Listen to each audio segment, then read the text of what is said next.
Philadelphia 76ers, number 1 overall pick.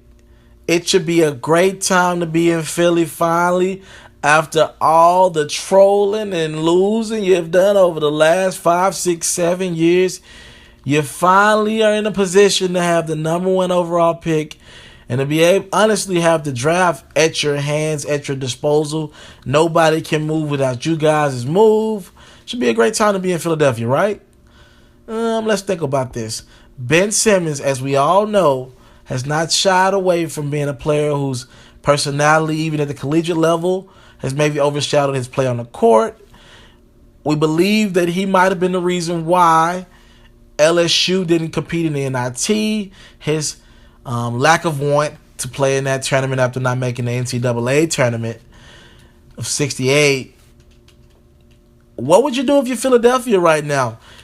I mean, honestly, you would think it'll be just draft Ben Simmons and make him figure it out. But I think there's a good chance that Ben Simmons pulls an Eli Manning. Don't forget, San Diego had the number 1 pick that year, and Eli Manning told them straight up, I will not play for your franchise. I will not play for your team. If you are Philadelphia, would you weigh your options? Maybe trading this pick. I think you can get a lot for this pick. I think people are very high on Ben Simmons. I think maybe even a Boston at number 3 would try their luck at trading that number 3 pick, and maybe packaging some sort of a first-round pick the following year, or maybe even a player or two, or maybe a 3-way trade. I think Boston will be interested because I really think they want that number 1 overall pick. I really think they want Ben Simmons. If you were Philadelphia, what would you do? Because also Ben Simmons has a decision. I think he should think about saying that I don't want to play for this franchise. Look at the players that they've had over the last 3-4 years. The players that they've drafted. Joel Embiid hasn't played a game. Doesn't even seem like he has the hunger to want to play. Nerlens Noel missed a lot of time but played last year, majority of the season. Doesn't seem like he has the same hunger he had out of college. And last year, Jahlil Okafor had no problems. Nowhere would you find somebody said that you would have a problem out of Jahlil Okafor in the draft. Gets to Philadelphia, starts clubbing, starts getting in trouble. That's the Philly effect. No veteran leadership in the locker room. And it's like, man, where are the leaders? Kobe Bryant of the Los Angeles Lakers made more money than the entire Philadelphia 76ers team last year. That's a problem on both ends. On Kobe's end, but even more on Philadelphia's end. So I want to ask you 2 questions. You tell me, you comment on either one of them, or even both.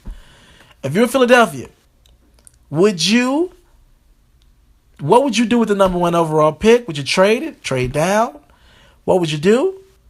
And if you're Ben Simmons, would you think about sitting out and not playing for this franchise, but not sitting out, but requesting a trade and saying that you would sit out if you get drafted by Philadelphia, because they have not shown us in the past that they have the ability to provide a team with veteran leadership that they need? Tell me your responses. I go by the name of Alfred Telefero. I represent Mr. Telefero TV.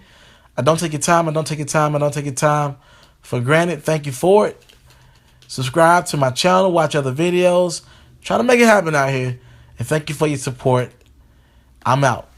Hey, I want to thank you for taking time out of your day to watch my interview, my performance, or maybe it was a feature story. Now, right now, you can either subscribe to my channel or you can watch other performances. Thank you for taking the time out. It's MrTelefero.com. After seeing Drake sell 1 million copies, does this change your opinion of Views from the Six? Do you now respect it more, or maybe do you respect it less because people are out buying music that you don't